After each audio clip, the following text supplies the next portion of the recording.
everybody. This is Jonathan Harmon with the J. Harmon home team of Keller Williams with my good buddy Donnie Noland of Fred's Flooring, flooring extraordinaire, guru, if you will. Maybe even like, is it too deep to say Maharaja? You were too deep in. Yeah, I don't even know what that means, but it's a cool word, isn't it? It is. Yeah, you were too deep in guru. So we're Guru. out. So Donnie has done a bunch of work for me. Well, not Donnie personally, although he has done a little bit for me. But they've done some hardwood floors for me at my house. And so he has a tile guy that did my fireplace. If you've seen my pictures of that, it looks amazing. And, of course, that's who I refer everybody to for carpet and vinyl to get a house ready to sell. You guys are excellent at that. And, yeah, so, Donnie, tell me about you, how you got into the flooring business, why Fred's, you know. Sure. Start talking, buddy. So I guess you tell me that I'm in flooring, and I'm going to say I don't know how that works. But I owned a business, Game Room. I think I told you about it for 16 years. What's Game Room? The next level games. We did card games, Pokemon, Oh, stuff like that for kids. like sold the stuff? Okay. And then we moved to Murfreesboro. And when I moved to Murfreesboro, kind of hated that commute to Rivergate. 2-hour drive every day, each way.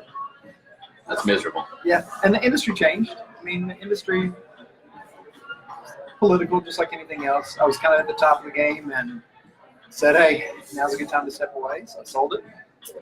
Started an escape room, the Escape Point, which is still in Murfreesboro. I didn't know that. Yeah. I didn't know that was you. Yeah, that's Cool. me. Matthew Chastain, business partner over there. He's a great guy. He's running it. Does an amazing job. And then got that up and running. And my best friend, Doug Jones, approaches me. And he's like, hey, I need some help doing some random jobs in Jackson. And come hang out. Maybe play some golf or something. So I did that. And then he approached me at the start of the year and said, hey, I really want you to be part of our team and come in and join us and take over for Fred one day when he's ready to ride off into the sunset. He's tried to ride off into the sunset a couple of times and we lasso him and bring him back. Yeah. That tether line just is a little too short for him, right?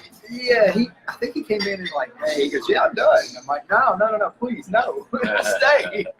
But so, yeah, I mean, it's one of those things. I guess I have the experience, but I never thought it would be something that I would do.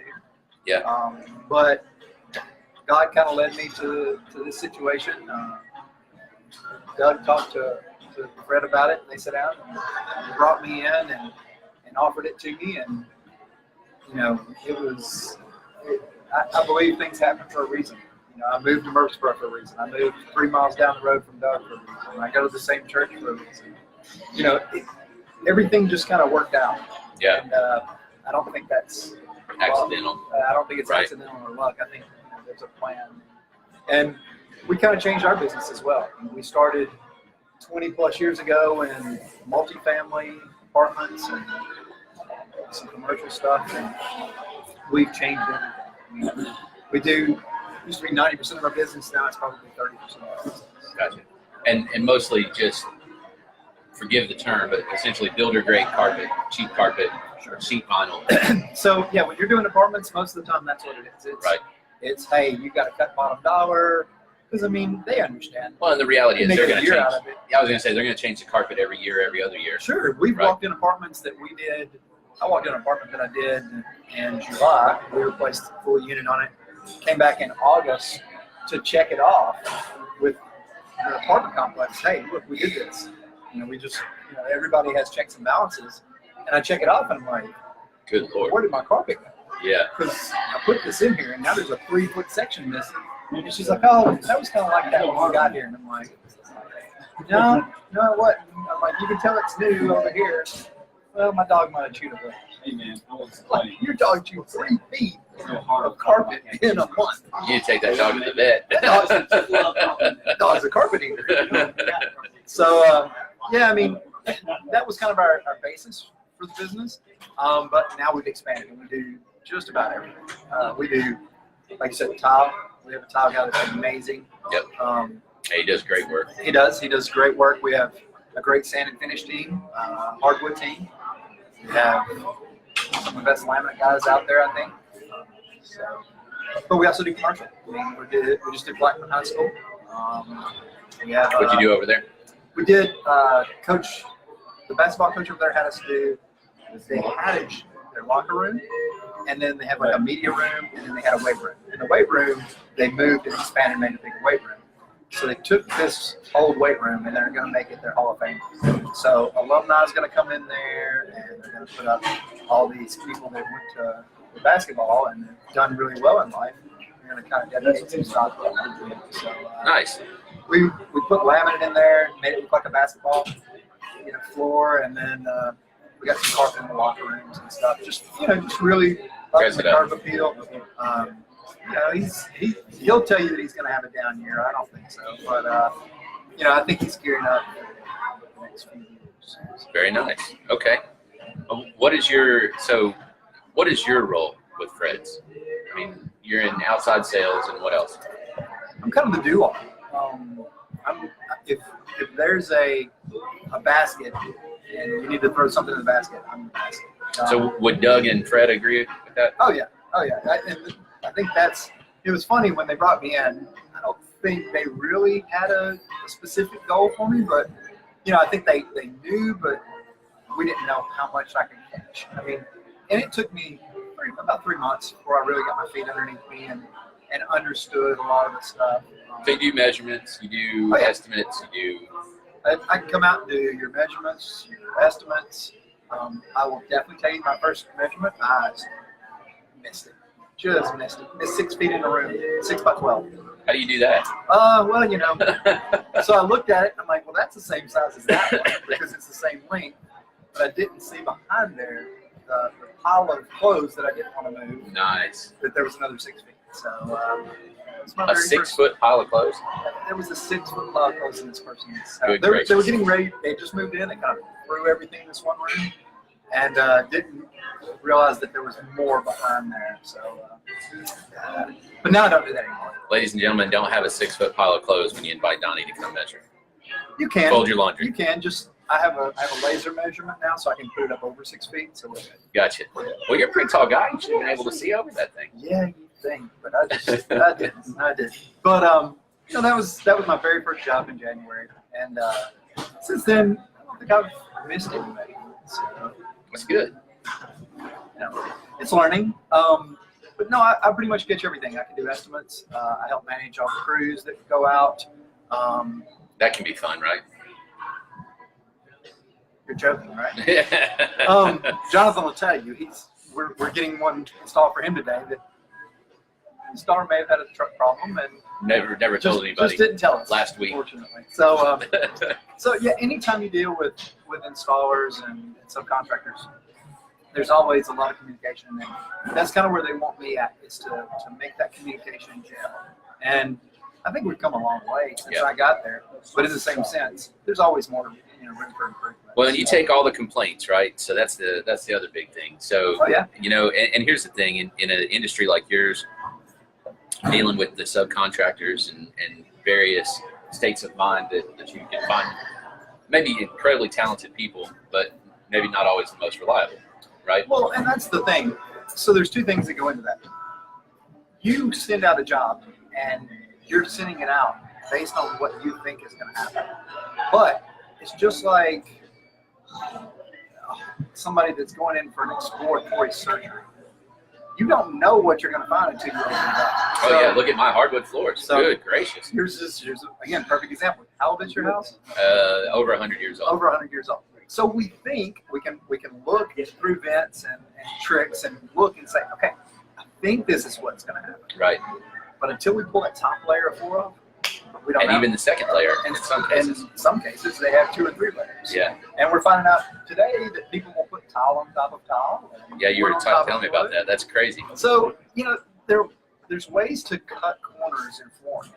And unfortunately, when that happens, it just creates problems. Yeah. It may not be for that owner, it may be for the next owner. Or the next one after that. Exactly. Yeah. So, it's just like anything else. You got to have a strong foundation. And flooring and subflooring is basically most of your foundation for your finished work. Yeah. So your foundation of your houses have to be there, and then the next step is the floors. Yeah. Because they're going to hold everything. Well, and here's the thing, in my opinion, the flooring makes the house.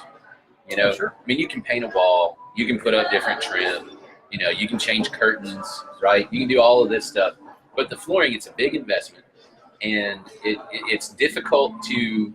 I mean, once you've got it, it's there. No, you're right. And other than carpet, it's not easy to change out. Carpet is a little bit easier to change out, sure. But most people don't want carpet anymore. So hardwood, laminate, tile, all of that stuff. I mean, it's a big investment. It is. And if you pick something too crazy, you're going to be stuck with crazy until you pick something else, and that's a lot of money. It is, and we see it. I guess we see it more now, from what I understand, than we have in the past with this industry. As far as industry, meaning the real estate market, has just exploded over the last few years, and everybody's coming into Murfreesboro. You're seeing a lot of people that are walking into a house and going, you know what? That's not what I want. Yeah. I don't. Well, there's a lot of options. Man, when I was looking at tile for that fireplace, for example, I mean, just search decorative fireplace tile. Just search that. You'll be there a while. I mean, literally. He searched, I searched. Hundreds of thousands of options. Not just that, hundreds of thousands of options. And it ranges anywhere from $5 a square foot to 30 infinity. Oh, yeah. Really. I mean, I saw stuff that was $150 a square foot for some of the semi-precious. Sure. You know what I mean? Yeah, and we see that. So I guess we see the Brentwood Green Hills area is changing everything, and then it's expanding out from there. To give you an idea what I mean by that, tile on floors throughout your house is sort of a Florida thing, but hasn't really made it up here much. But now Green Hills Brentwood, they're starting to do tile throughout the whole house, and now we're starting to see some out here. We're finishing up one right now in Murfreesboro that is getting a ridiculously nice tile, and it's not an expensive tile. It's just really good looking. And well, the thing is, though, with tile is you can get it that looks like hardwood. yes. You can get it that looks like stone. You can get it that has paintings on it. I mean, you can get whatever you want on it. A lot of versatility, and if you install it correctly, it's extremely durable. It is. And the best thing about tile that people don't understand is like, oh, well, if I break a tile, it's a big pain. It's not near as bad a pain as if you mess up a hardwood. Yeah. If you have sanded finished hardwood or a pre-finished hardwood and you have a water ice cube that sits on it overnight, That's a problem. that's a big problem. Oh, you put it on laminate, it's an even bigger problem. Not anymore. Now No? there's new waterproof laminate out there. Well, the vinyl stuff. The old laminate, yes. The old cardboard stuff. Oh yeah, You're screwed. that's pretty much all done. Now all laminate we carry is water resistant, and then we carry the new Mohawk line that's completely waterproof. In fact, they have like some things up there. Hey, we built a pool out of laminate. And, like, That's weird. I It'd mean, be very slippery. if you can, I guess. But so yeah, I mean, the industry's come a long way from what I understand in the last 2 or 3 years. There's a waterproof carpet out there from Shaw, and we got demoed in earlier this year. They had a bowl when they just had the carpet and it was holding water in the bowl. You could look through the glass bowl and not see the water dripping out of the carpet. Like, Wow. well, that's kind of cool. We actually put one in for a customer in Smyrna. They put some kind of backing on the It's got binder. a different binding process that seals it all in.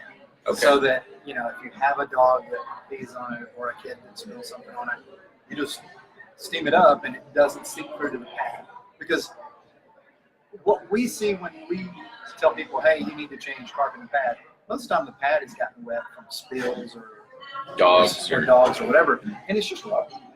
I mean, so it really doesn't do anything besides kind of seep into it.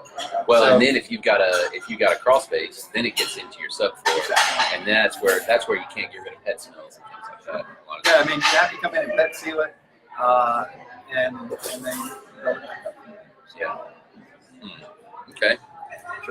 Well, what else is going on in your industry? Any other fun stuff? I didn't know about waterproof carpet. That's kind of Yeah, I guess the industry, we've got 3 or 4 builders that are really about to start up out of the ground right now. And 2 of them are in Murfreesboro. One of them is in Antioch, and one of them is in Butler. So these are guys that are building $200,000, $300,000 houses that are not just one unit. You're talking 6 to 7 units. So the industry is still just exploding. I mean, these are not wholesale builders where they're doing hundreds of houses a year. These are guys that really want to do 100. And they all have like So medium size, right? Like a small builder might do, let's say, less than 40, right? So we think small builders do less than 20. Okay. Then there's like the 20 to 100, and then there's up. Right. You know, if you're doing over 100 a year, I think That's a lot. I think you're doing a lot of houses. I mean, because you're completing 2 a week, and these builders that we have that we've done less than 100 a year are all ramping up to get to that point. So I think it's just creating, a better market because now you don't have that big builder mentality where it's just cookie cutter everything. They're at least semi-custom.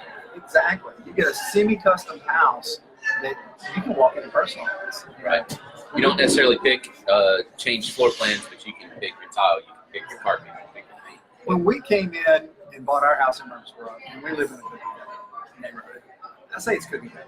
There were options on different housing, but we weren't given options. We were like, yep, this is the wood, this is the cabinets, this is the color of the walls. We'll give you one wall that's a different color. Yeah. And that was it.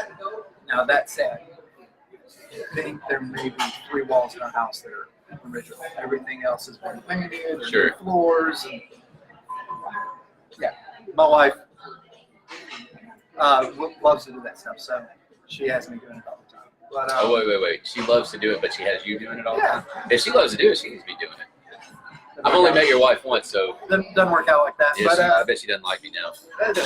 she doesn't like me sometimes either. So, but no, I mean, we're seeing that market kind of expand because now you can come into these homes that we're doing for KBR and New House, which is Odom Housing. They go in and you're given options. Hey, pick up your own carpet. Pick your color of top. Do you want to upgrade one of those? Because we'll do it. Hey, pick up your laminate flooring or your LVP flooring or wood flooring. You can do all that. So you're given more options, and I think it creates a better buying experience for the customer. I think they're happier long term, and they're less likely to sell. Which, Stability of a neighborhood is important. it is. I mean, I live in a great neighborhood, but man, the churn rate is incredible. Yeah. So let's talk about that on the resale. So that's what I do most of my business. Yeah, most of it. And in those scenarios, there's always that first meeting where I come in and just kind of get a feel for the house, see what it looks like, and oftentimes the carpet is, if there's carpet, the carpet is either to me there's 3, right? There's 3 grades in my head, right? Carpet's great. Maybe you clean it, maybe you don't. Sure. Pretty much leave it alone. You guys barely live on it. It's cool. Then you have that kind of like, maybe not. And then you have like, oh yeah, this has to go. Yeah. Right? Sure. And as our market shifts, for the past 3 years, that middle, maybe it's okay, maybe it's not, has been a much more forgiving, big space. Exactly. Right? Like you can get away with a lot more. As the market's hot. As the market starts to soften, and it is, in those days on market starts to go up and prices stabilize, we're not increasing like this, we're increasing like this, you definitely need to replace it. That criteria starts to get bigger. Of course. And that's where you guys come in. So when that happens, I mean, have you ever gone in to a house, maybe that I've called or somebody that I've given y'all's number and said, maybe we could clean this, or like are you straight up, if they call you to come and measure to replace, that's what you do? No. So, and in fact, I think especially knowing that they're moving. I think you gave me one that it's. I think the guy came over and did some work on your bond house. It's the plumber, maybe. She called about. Anyway, she had a carpet restretch. Oh yeah. Because she had a little spot on the restretch, and she was like, "Hey, what do we do about this?" And some people will be, just replace the whole thing. You're done. But basically, she had a spot of LVP that was underneath the carpet. So I could have said, hey, we can cut this off and just lay it down and be fine. or pull the carpet over and recut it. There was a few different options, but I would never walk in and say, "Hey, this has just got to go. Let's redo this whole room and be done with it." Her carpet wasn't amazing. Like, do I think her carpet helped sell her house? I don't think so. But in the same sense, I didn't see the need to spend, because she was going to have to replace the whole thing. That carpet was that way throughout the whole house, and it was a kind of a mintish green, but it was in great shape. So, do I think we could have put a standard flat carpet in there to really, accentuate walls and everything? Sure. But I didn't think it was going to sell the house, so why do it? The biggest thing that I see, and you can probably attest to this even more, is if you have a price per square foot, and let's say that price is, what's the average price of a square foot? Starter home, let's say $145. Okay, so let's say $145. Let's say that starter home has bad carpet, and you walk into the house and you're like, I'm probably only going to get $135 for this one, because it needs paint, it needs carpet, HVAC's 12 years old. Exactly. Right. So what we do is we come in and we can get you in and out the door with new carpet for under $2 a foot. Now, does that give you $5 a foot for the resale? Right, and that's really what it's about. Is there a return on investment? Exactly. And here's the thing, and this is the biggest thing to think about with any kind of renovation, any kind of work. Once you buy the house, I'm going to gut the kitchen and redo it. And I'm going to spend $45,000 on a new kitchen. Right, I'm going to totally redo it, really dress it up. Sure. Right, but it's a $200,000 house. Okay? You're not getting $245 out of it. So does that make that house a $245,000 house? No. But are you going to be here long enough, and you're going to get $45,000 worth of enjoyment out of that kitchen? And then will it increase your marketability at the point that you decide to sell? And that's really what it's about. So when we're replacing carpet just to sell it, right? That's the only reason. You've lived hard on it. You got 3 little kids, whatever. Then we go with something neutral and easy on the eyes, where people. The big thing is people walk in and they go, "Oh my gosh, I got to replace carpet. That's at least $6 a square foot." Sure. When the reality is you can do it for $2.50. Exactly. And everybody's. I don't really love the carpet, but it's good enough. Exactly. And we see that in a few different scenarios. So the first scenario is, of course, the one you're talking about, where it's, "Hey, I'm selling this house. Jonathan's putting it on the market for me. I don't want this thing to sit for 2 weeks. What's the best things that I can do to get that 135 to 145 or maybe even 150, but also make it go fast?" Right. Because it's not just about what you're getting. It's about how long it sits on the market. Because, as you know, the longer it sits on the market, Right. less interest comes on. So that's our first option. The second option that we see, and kind of what I talked about with you and the tile house that we're putting in that's got tiles in a good house, he looked at it similar to the kitchen scenario. He's in a neighborhood, it's a really nice neighborhood. I mean, it's a 500,000 plus neighborhood. Had some damage, had a leak. He's going to have to replace most of the hardwood floors. Also replacing a lot of the tile in the kitchen because it was up underneath the subfloor. They had to go in and gut it, do some things there. So he was like, if we take the allowance that we have, pay the extra, I think it was $3 a foot for tile, what is our return on investment when we get ready to sell?